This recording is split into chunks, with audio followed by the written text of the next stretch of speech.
All right, we're back live.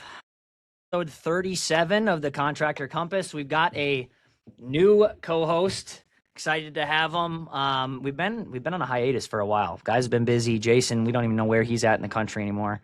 He's gone. He's running around with his kids and buying companies and whatever else he's doing. Otherwise, I know Tom's been working on some stuff. I was nice enough to meet and start working with Brock a while back. He's our new co-host, so we'll jump right in just so everybody knows who he is. If you're listening to this, Brock, you want to give us a quick overview, backstory, time in the industry, whatever, dude. Yeah, absolutely. Well, appreciate you guys having me on here. So yeah, myself, kind of funny background. So I run Brock Fletcher, I run a Limitless HVAC Sales training. Background's a little different than a lot of people in HVAC, maybe similar. But myself, I got into HVAC completely by accident. And it's kind of a funny story to that. I was working as a sales manager at a gym and was just capped out with income and was looking for a new opportunity. So I started looking up jobs and I saw a listing for is inside sales for a Havoc company. I didn't even know what HVAC stood for, so that tells you how much Ballsy start, dude. I didn't even know that. I didn't even know the gym thing. That's literally sick. Couldn't even tell you. And thank God I didn't bring that up in my interview because that probably wouldn't have gone well. It's like, we're not hiring this guy. But long story short, I went from inside sales and found there was a really big gap. The company I was at, they kind of just started that division. And it was kind of funny because the person in there was making about 40 calls a day. And I was like, all right, I don't know any technical experience. I don't know really much sales tactics or anything. So I just got to work on volume. So I started making 150 calls a day. So that produced, the first year was about $2 million in revenue. So then I was like, okay, well, if I can produce that on the leads that no one else could close in the house, like I got to get in the house. For sure. So spent about 8 years selling HVAC. Like a lot of people fell on my face early in the beginning, but I had this really big obsession was maximize every call I go on. Because my big thing is when I would leave a house and I knew I was like 2 sentences away from closing it, it would just keep me up at night. It would drive me crazy. Yeah. And knowing someone else could have closed it drove me even crazier. So I ended up investing close to 6 figures on sales training, psychology, literature, like anything that would help me. And over that 8-year career, I sold $50 million in residential HVAC at a 60% first visit close rate, all from marketed leads. And I always highlight the marketed leads because that's a different ball game there. If those were tech turns, I always say it would have been higher, but who knows? Looking back, who knows? Oh shit, yeah. But yeah, now what I do, I install that same system I created into companies. We've worked with 23 companies so far. Average what we see in 60 days is a 14.8% close rate. So it's been fun seeing these guys just capture more revenue than they thought they could. But yeah, that's massive. Quick question that I never even asked you. And just made me think of it when you were talking about that. Did you sell with the same company the whole time, or did you pop to a few? Really good question. I was actually at the same company the whole time. That's insane. Yeah. Wow. So, you rarely see that, especially since we're putting on such volume and usually somebody's snagging you from somewhere. I definitely got a couple calls to be poached. Yeah, for sure. For sure. Going from, if you don't mind me asking, was it just a loyalty thing, or was it I started calling shitty leads on the phone here, I'm going to finish here? What was the thought process there? It was, I think more than anything, it was loyalty. Yeah. Because, the way I looked at it, they gave me a shot where, for sure, maybe someone else would have gave me a shot. Who knows, right? But I also I had it very dialed in, and it was like a limited belief for me of if I go to another company, am I going to be able to produce? So, which is funny, it directly correlated to the sales training because I ended up training someone from a different company and they started doing the same things and they were getting not the same results, but roughly they increased the close rate by 14% as well. So I was like, okay, well, I could have probably gone to any company, but at the end of the day, the owner there, I'm really close with him. And he gave me a shot where I don't know if anyone else would have. 100%. Yeah. Especially when you had no goddamn idea what you were doing. Yeah. Didn't know what HVAC was. Did you do any service or work or whatever as just sales, or did you add Freon or clean a drain line or whatever? Good question too. So I was just strictly sales. Love it. So yeah. And it was one of those things where I'm probably not the most technically educated person when it looks to the systems. But again, there's always strong suits and it's bridging that gap. And I know enough technical where I could fix something, right? But when you have the skill set, it doesn't make sense to be fixing things. Oh, dude, me and you, brother. I'm on the same page. I get it. But same thing on you. 100%. You get in the weeds of stuff like I know I could do this, but I got to Yeah. delegate this out. Or 100%. Yeah, Yeah. absolutely.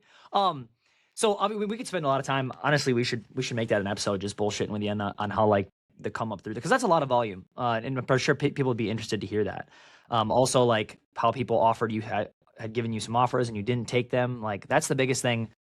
I mean, we've talked to multiple owners on the podcast and just obviously in day to day, me and Tom talking to people, and it's like you usually find your best sales reps by poaching them.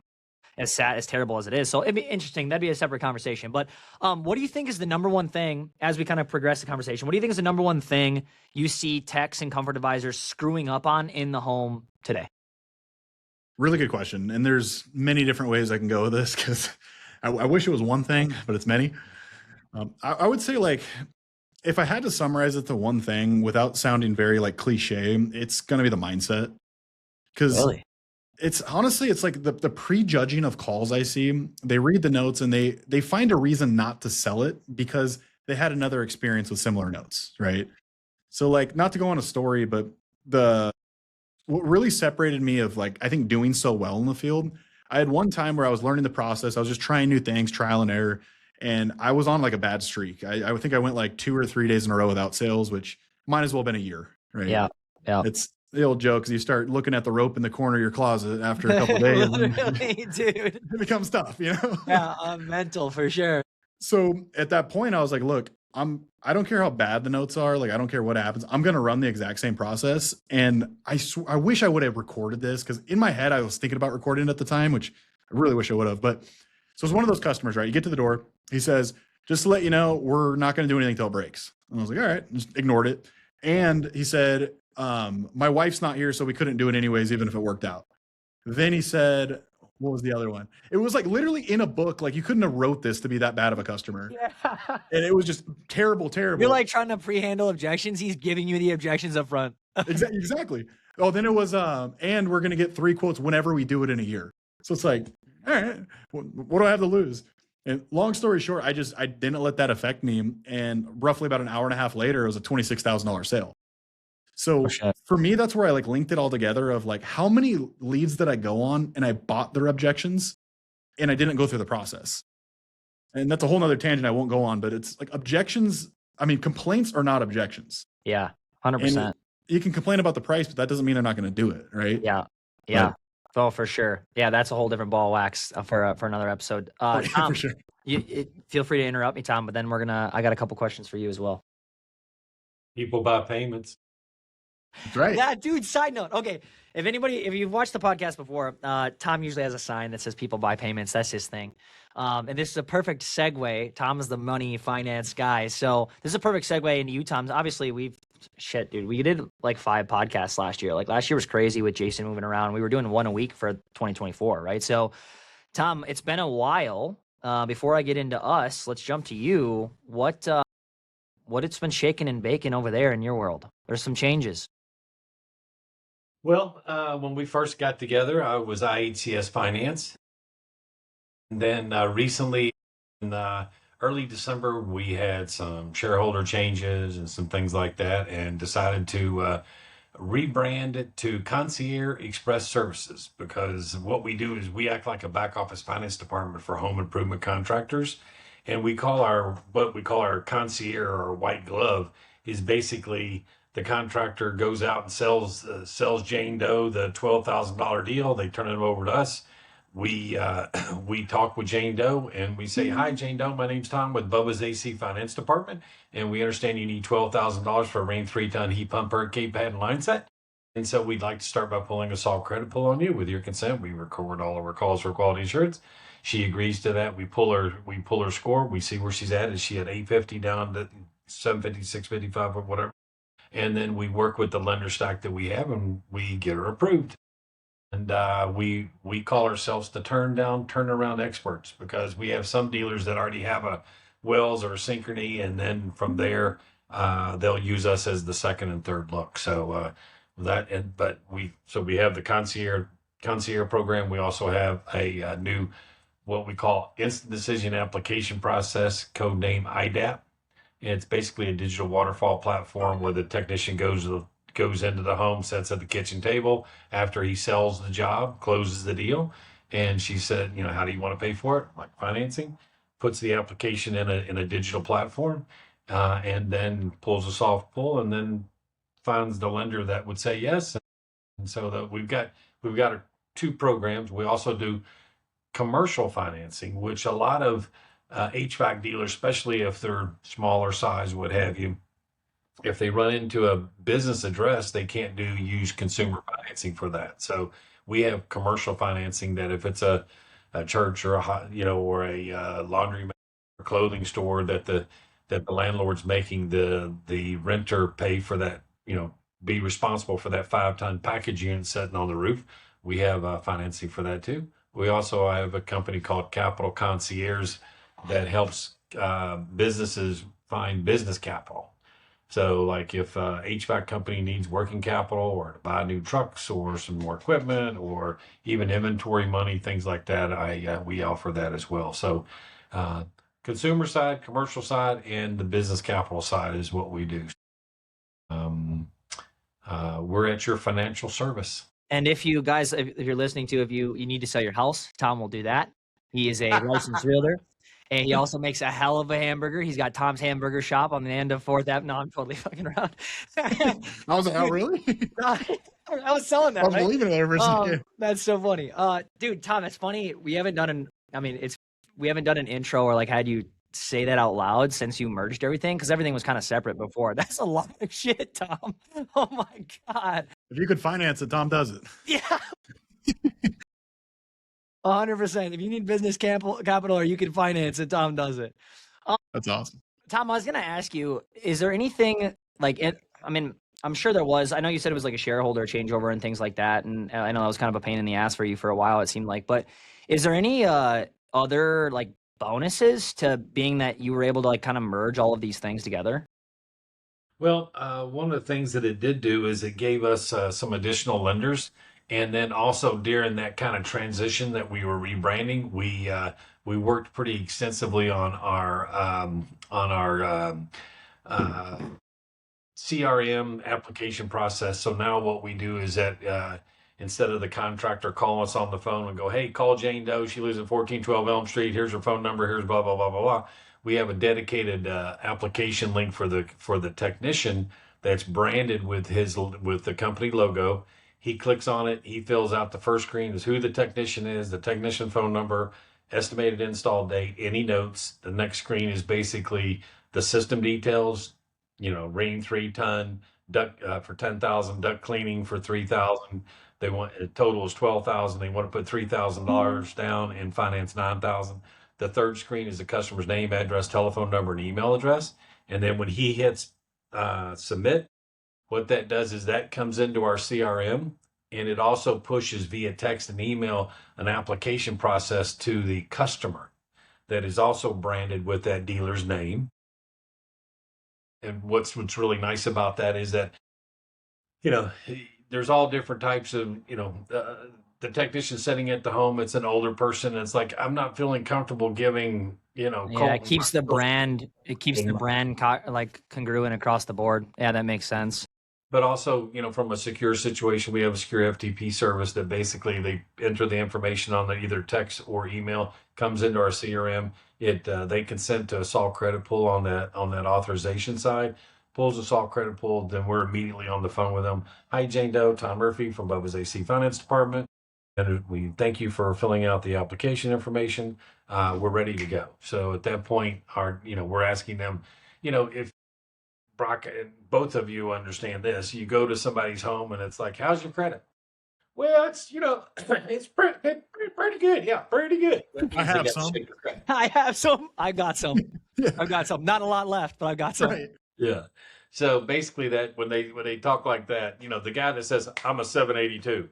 Yeah. That guy knows what he's talking about, right? The Yeah. guy, So at this point, when we get on the phone with them, then we're asking them, okay, Jane, are you the homeowner? Yep. Okay, so you're on the deed? Well, it's grandma's house, but she says when she dies, she's going to give it to me. So yeah, I call it mine. Yeah. Can we get grandma as a co-applicant? You can be the main applicant. So what we're doing is, a digital platform can't do that. No, drill correct. down into like that. So, when we get a tough case, we have some dealers that are using our IDAP program, but then they get a tough case, they send it over to us. We're drilling down. We're looking for every possibility of how we can get that customer approved, because we don't make money until the customer gets approved, the contractor gets installed and gets funded. We make a small fee on the service, on the financed amount. So we're in it to win it with the contractor, and we align. And of course, we're really good at what we do. I couldn't fix an AC for $1 million. Don't know how. Not my job.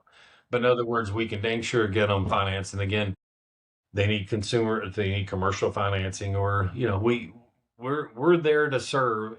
I relate ourselves to kind of like a payroll company. If you're a small company, you got ADP or Paychecks, because they're the expert. They're going to keep you out of trouble, and they know what they're doing. For sure. And especially in a technician, if you've got 15 calls to make, and you go to a house and they've got, how's your credit? Pretty good. Okay, you got ship credit.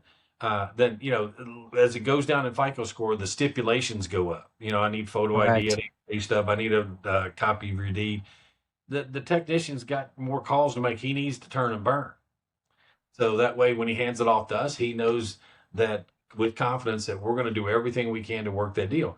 And it's nice is that if we call a customer, we can't get a hold of them, we're reaching back to the technician. Hey, John, you gave us Jane Doe, and we've called her 3 times. We sent her 2 texts. We can't get a hold of her. Please call her and have her call us on our hello line. We have a hello line that rings into our finance department, simultaneously rings. So when we answer, it's finance department, this is Tom. Finance department, this is John. That way, we don't know if it's Bubba's AC or Susie's AC or Betty's AC calling in. And at that point, we, hey, it's a Jane Doe. Oh, you're calling from, yes, Bubba's AC Finance Department. That's who we are. Let's get going. So we're constantly doing everything we can to close more deals. And quite frankly, with the lender lineup now, when you ask about the change in the name, it's brought us some additional lenders, and we're able to do a really good job at getting most everybody customers. If they're open bankruptcy or they don't own the home, there's certain things we can't get done. Correct. Because of the situation, but I like to think that we're the experts. We call ourselves the turn around experts. How's that? I saw that. I was looking at the new site before I jumped on, and I was thinking to myself, I'm like, gosh, Tom, we got to get you more comfortable in front of cameras. You're gonna have to start making content.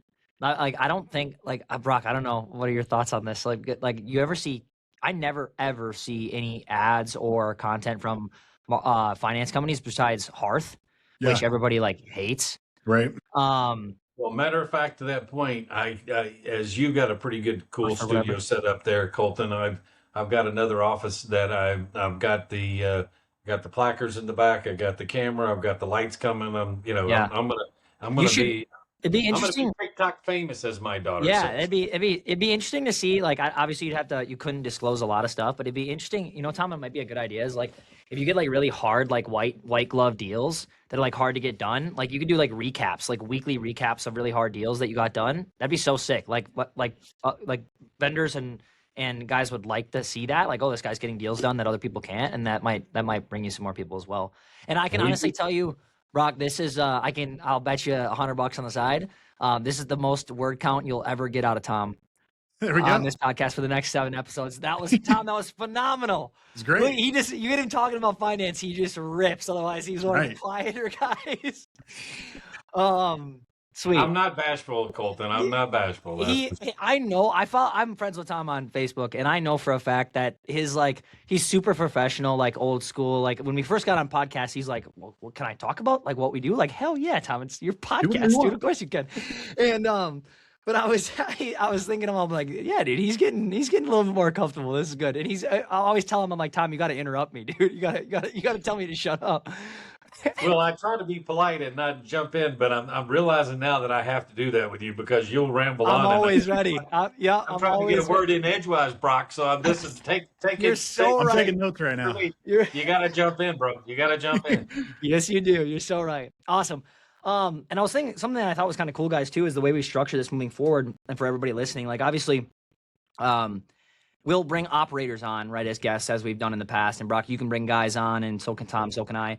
But it's kind of cool. So we have like our 3 buckets, right? So you obviously with the sales training process, et cetera, Tom, the money man, finance, et cetera, and then us on the marketing side. In terms of like recap for us, I'm not going to spend too much. I mean, we have had quite a bit of changes since we've last been live on the podcast, but I mean, just more team build out on our end. Brock, you know this, you're up to date, but we brought in some really awesome leaders into the team, which I've never experienced before, which is amazing. And on the paid ad side, like on the media buying side, and also we brought in like our head of appointment setting operations, because we have a call center, right? So that's a totally separate business to run. So it's kind of amazing. We're actually at like 1.76 seconds across the board on speed to lead. It's ridiculous, which is there's a couple people we've talked to, like even in the solar space, and that's like unheard of, that speed to lead. So we've made some changes on our end, some finance stuff in terms of like being able to pull stuff, financial indicators on people before they come in for appointments or when they get booked as appointments, things like that. But I won't spend too much time there. What I wanted to get into, and I think this will roll into, like I said, in the future episodes, because we kind of have these separate buckets, right? Like, Rocky, you can speak to sales a lot, which is super nice because I can speak to sales as well, but not in the home with HVAC systems, right? And we'll get into other home service spaces as well, and we might even bring on some guests in other spaces. But I think it's good that we can kind of bucket that out and focus on, just different aspects of the business and kind of speak to the strength of where everybody, can kind of chime in. So with that being said, what do you guys think in like right now with just the way that I don't want to say the economy is moving. I don't know if you guys saw that in April, there's a bunch of people freaking out about like the most negative financial indicators in the last however many years. I just thought about this before jumping on this podcast. We actually have a partner who does a ton of volume out of Florida. He's seen a huge dip. And I will say he does like he finances everything. He does like a lot of lower tier stuff. It's a ton of volume, not a ton of profit, but we've seen his sales, drop substantially. So what do you guys think is what's the future of the industry look like? How is that going to change with, where the country is, where the economy is? Like, what are you guys' thoughts? I'll jump in on that. I've noticed a change as well. And it's one of those things too.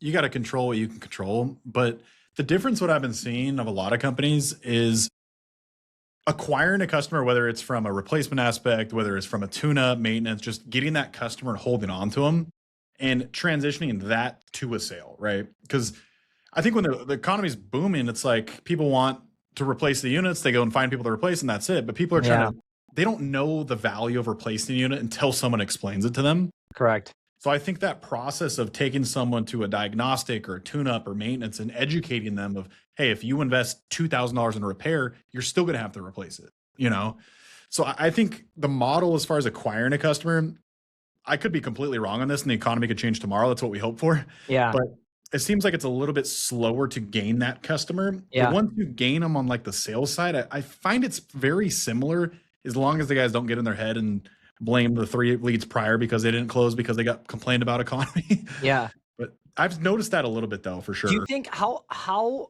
it's one thing that I really struggle with that point, because I so agree. So something we've been pushing a lot, and I didn't push it for a while because frankly, it was a bitch to set the different style of appointments. So I didn't want to say we could if we couldn't. But recently with some partners, we've been setting, diagnostic calls, tune-up calls, et cetera. But only we have to talk to them and their sales team, and do they have a good process? And can you actually what can you do successful tech turns? But my question would be, I really struggle getting these guys to look at LTV of a customer versus that first time acquisition. Obviously, yeah, we're going in there for a tech turn or we're going in there for whatever, higher ticket. It doesn't always happen. And then they're looking at cost per acquisition for the customer and what they're getting out of the customer, but they're not looking at lifetime value, and they're looking at dollars in the bank now versus dollars out. How often do you find business owners, especially our main avatar is, 1 to 5 million, 1 to 7 million. Don't get me wrong. I love the 10 million pluses. They come in and they know ball. We're spending money, we're ripping appointments, great. But how often do you see business owners actually able to look at that as a real number that they're measuring, and instead of just like, oh, we got fucked on this guy because he bought a $70 tune-up and we didn't sell anything else, and we acquired the appointment for $120. I think that's the big thing to get them out of it. Because to your point, like you've seen this firsthand, 1 to 3 million is very tough to get out of.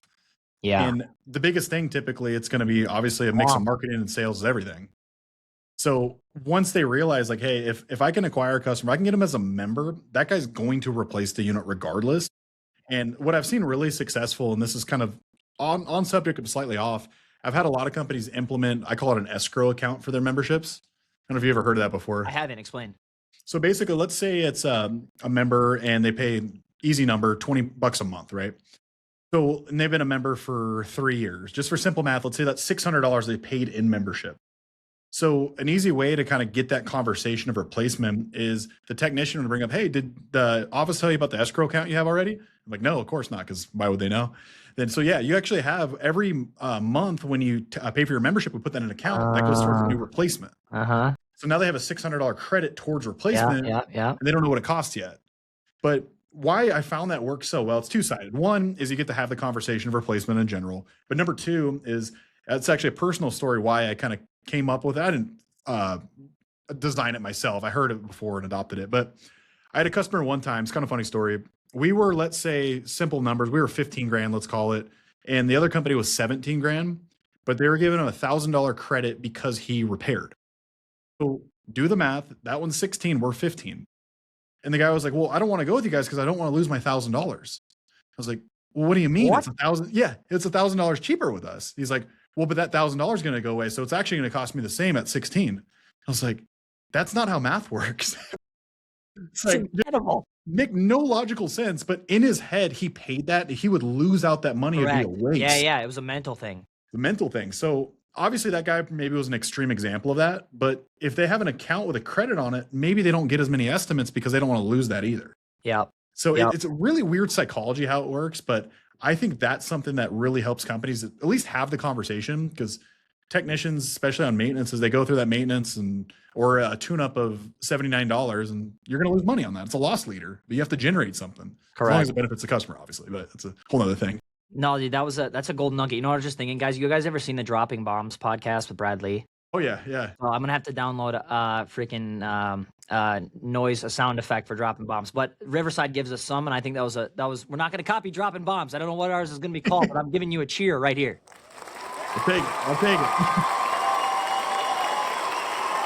Dropping tears. Hold on, it's a long cheer. It's a very long cheer. Bear with me.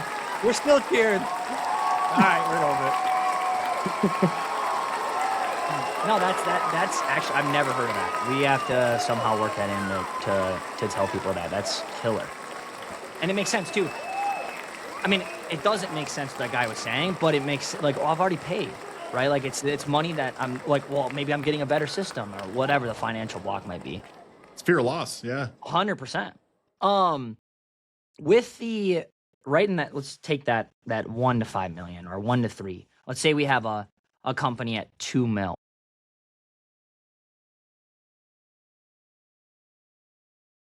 This is for all of us. What lever do you feel that company should fix first that would create the biggest revenue jump? Go ahead, Tom. People buy payments, and the biggest thing is when you've got a small dealer, the small, dealer, we call dealers, contractors, typically you're not going to have a full spectrum. They're going to have like a prime. They're going to have, one of their prime lenders that'll buy down to 640. And as you talk about the economy and things like that, these prime lenders are moving their FICO floor up.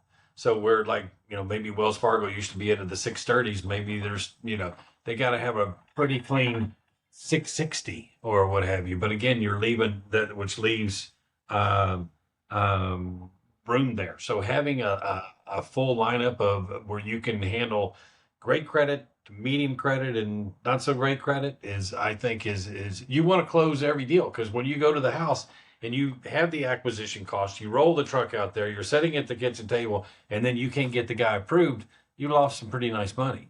Yeah, 100%. And then, like, even rolling into like Brock's role, if you can't get them financed, you can't sell them, right? mean, you just can't. And then, obviously with if we're looking at it, the levers that we can pull, obviously just getting the leads in the door, but I'm step one on that. Like you guys in the next couple, like that, we still need to be able to finance it. We still need to be able to sell. We actually had it pisses me off still. And I told Brock about this company. We had a company that we were working with. We worked with them for 6 months. And there's different styles of companies that we work with. And like what I mean by like the kind of cues that we get from them, like some people show up to biweeklies and they're absolutely just dialed on what's going on. And that's where we want people, right? That's good. That's really good. There's also people that we've in the past let slide with like limited communication because we're like, good. If we're not hearing from you, like that's a good thing for us, right? No news is good news. Yeah, exactly. But now it's not the same because we handle so much because we need disposition data. So we've actually I shouldn't say I haven't done a damn thing. The team's smarter than I am, but they've been building out a gnarly disposition process to feedback data into the platforms. And now we're actually having Austin, our head of appointment operations, jump on biweeklies with partners that aren't dispoing calls to get that data. Anyway, this client was 6 months. Month 3, they stopped showing up to calls, but their metrics were like on our side were insane. Like we see on average like a $250 cost per appointment, and anywhere from $40 to $90, $110 cost per lead depending on the market, and obviously that's install upfront, and then their CPL was like $42 and their cost per appointment was like 120 or something. So I mean, like on our time, we're just ripping. Oh, yeah. And they were spending relatively a small amount in ad spend. And in 6 months, we booked 80 estimates. Fast forward, roll into month 7, and we were kind of confused because it's owned by a guy named Kevin. And then his father is also named Kevin. And he started the company like 40 something years ago or whatever. And we find out that X amount of percentage of these leads are out of their service area. Now, pause. They had a 75-mile radius for their service area when we started with them. It's on the onboarding form. It's what they put in there. And they're like, no, it's 35 miles. So I had like speak with the real owner, not the son, Kevin. And I'm like, dude, here's your form. Like, this is what we've been doing. So they ran like 20% of those. They declined the rest. And it was just a shit show. Like, it was like, okay, like I can't do anything else. Like you haven't been to a meeting in 4 months, dude. Like the account manager sits on the biweekly waiting for you. So, I mean, to that point, like we need the communication. Leads is the first step. But it's not the only, like you need the other things in place to be able to finish the job. I mean, we've re-tiered our programs to where we're disqualifying for our main program more than we ever have. Cause I'm just like, I'm sick of the bullshit, right? Like we need people, we have a company that just started like 23 days ago or something. And Austin, once again, our head of appointment operations, he is like, he's in love with them. He's like, this is a poster child. They still have like 23 appointments that haven't been dispositioned, which they're getting on. They're actively doing it. But they've reported everything and they are crushing, right? They're at like 850% or something right now. Which is phenomenal. Everybody says they want a 6X or whatever. And I tell them, get ready for like a 4. Like 4 would be great. But we just struggle to get that communication with everybody to finish the cycle. So I think that it's kind of a tough question to answer because you need like a lot of little pieces in. I don't think there's one solution, I guess, is my point. It comes down to them like wanting it too. It's like you had that guy. I think you said a 35-mile perimeter, but you're giving them 75. So you're telling me if you would have drove, I don't know where they're at, but let's say another 30 minutes to 45 minutes. Dude. Like that's just, you don't want it at that point. You're trying not to close because you're lazy and you're either prejudging or whatever it is. It's like 100%. Why do you own the company? 100%. Probably because it's handed down to them, but yeah, 100%. And then, yeah, dude, 100%. And then, I was talking to the older guy, right? The one that started it. And he's like, well, and I can't talk up badly about this guy at all. He was wonderful. I had a great conversation with him. He's such a nice dude. I could tell there's a reason he's still privately owned and still in business and crushes. Great guy. He was talking to me. I'm like, dude, your cost per lead and everything rocks on our end. So like, I mean, it looks great, but we weren't getting any feedback. I'm like, our end looks awesome. He's like, well, if you, because you're targeting 75 miles, like that's why your CPL is so good, because I'm like, are you shit? This guy's 77 years old. I'm like, brother, I don't need to be told how cost per lead works, right? Like just excuses in terms of like, oh, that was good, that good, because they weren't the right leads and they weren't the right area or whatever. Right? Not to cut you off, but if you're getting it that much cheaper in that market that they're not capturing, that's a perfect opportunity to expand in that market because no one else has. Like, what is going on? Yeah, 100%. You can't win them all, I guess. Yeah. I guess. Where do you guys think right now in today's day and age, where do you think guys are wasting the most of their money? Is it like bad marketing? Is it untrained sales teams? Is it no finance strategy? Like, where do you think they're dumping the most money and losing it? Yes. Good point. What is it, Tom? Tell me. Everything you just said. I mean, it's training the sales techs and hiring the sales techs that are not polished enough to go into maybe a high end neighborhood or whatever. They're not polished enough to close the sale. They need better sales training. They don't have all the tools. The market, again, I say yes, meaning those you just named off. It's a combination, and some of the three are more prevalent in one and less in the other, or whatever. So I truly think it's a combination of all three. It just depends on. Some are a little better in other areas than not, but yeah. I mean, it really is the trifecta though, because if you take one piece out of it, you take the marketing out, they don't have sales. Yeah. You take the sales out, doesn't matter. And then if you don't have finance, then you can't get customers. So 100%. It's funny how correlated it is. I think, and is something I think is worth mentioning too, is we kind of have a love-hate relationship with companies that have been around for a long time. Because they get so much referral and word of mouth. And they still like if somebody tells me their numbers, 9 times out of 10, like I can tell you what they're spending or roughly, right? And then when they flip it on me and they're like, no, I'm not, I'm spending this much. I'm like, okay, you've been in business over 20 years. Well, yeah, I have. So it's kind of like they're getting ready to exit or either like retire or hand it down to kids or whatever. So they don't see the need. They don't want to push the envelope. I mean, that's a perfect example with this gentleman we were just talking about. Like he's an older guy, yeah, I don't want to drive that far. This is my market. Like this is where I live. This is where my referrals are. Like I just didn't think he wanted to push the envelope, and why the son, wasn't that involved with us anyways. Obviously he's involved with the company, but not with us. He just didn't communicate. I don't know. It's kind of an interesting deal. That's what excites me though about like a lot of the companies though, because at the end of the day, I say this a lot, but the competition is just weak. They're either lazy or they don't want to learn more or spend more or whatever. It's like when you talk about like referral cost per basis of a lead, it's going to be lower, but diminishing results are still results. Yeah. So it's like, okay, if you spend double, but you're still profitable, if I give you $1 and you give me 2 back, I'll take it as many times as I can. If you give me 3, I'll try to give you more, but it's going to cap out, 100%. I think that's one thing. I mean, once again, that we struggle with too is when talking to guys is like everybody wants 600%, right? And it's like, dude, like, do you like? We just actually we didn't turn them away, but we were just really fucking honest with them. We had an insulation contractor that we worked with, franchise guy is a badass. I love him. He's a great dude. But he's like, yeah, I'd like to work with you guys again.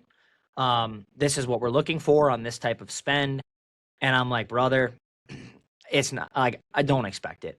I'm like, it's not there. Like not consistently with the amount of spend that you want to do. And granted, he wasn't doing HVAC installs. He was doing, like blow in, which is really low ticket.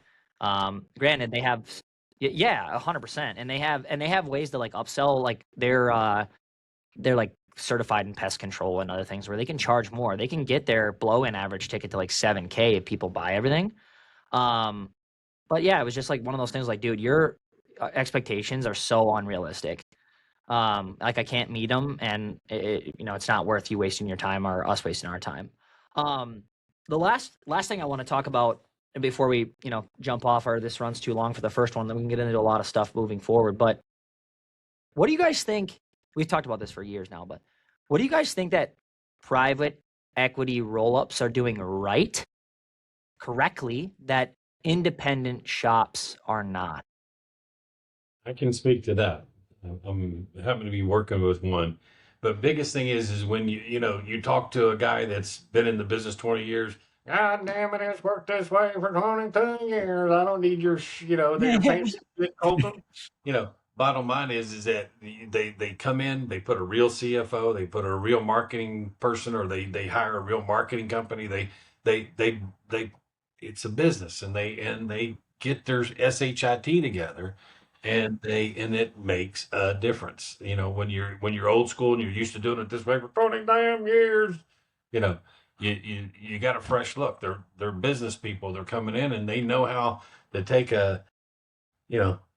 they know how to turn those things around and wring every dollar out of that deal. And they got KPIs, and they set them up, and they work the hell out of them. Yeah, systems. That's funny you say that, because I was going to say standardization. Yeah. They don't just leave it to one guy, good luck, and this guy does really good because he has these tactics and this guy doesn't. It's not that you want anyone doing less than anyone else, but I would rather have everyone doing the same thing so you can coach on it to improve. Yeah. But if everyone's different, it's like everyone's almost has a different, they're almost work for like a different company almost, because it's 100%. So different in each appointment. But if you could standardize it, then you could scale it. But yeah. It's explained perfect. Yeah, 100%. I'd be interested because we've worked with some of the larger ones, but like they're so large, like Apex and stuff that I don't really we talk to the individual companies. I'd be curious to talk to some of the the individuals that are really in there making the systems and the calls, because they have a blueprint, they roll it out. If it doesn't match what they're doing, it's out of the game plan, right? There's no ifs, ands, or buts. Yeah, I don't know. It's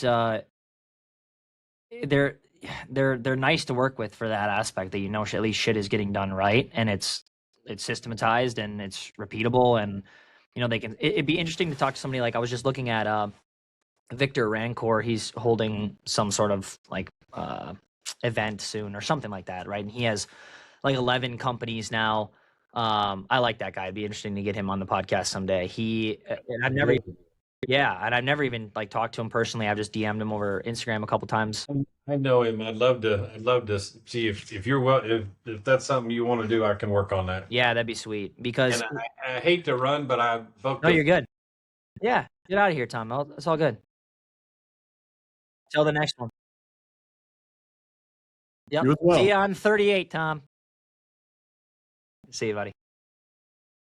Yeah, it'd be interesting to get him on. Because I think he's kind of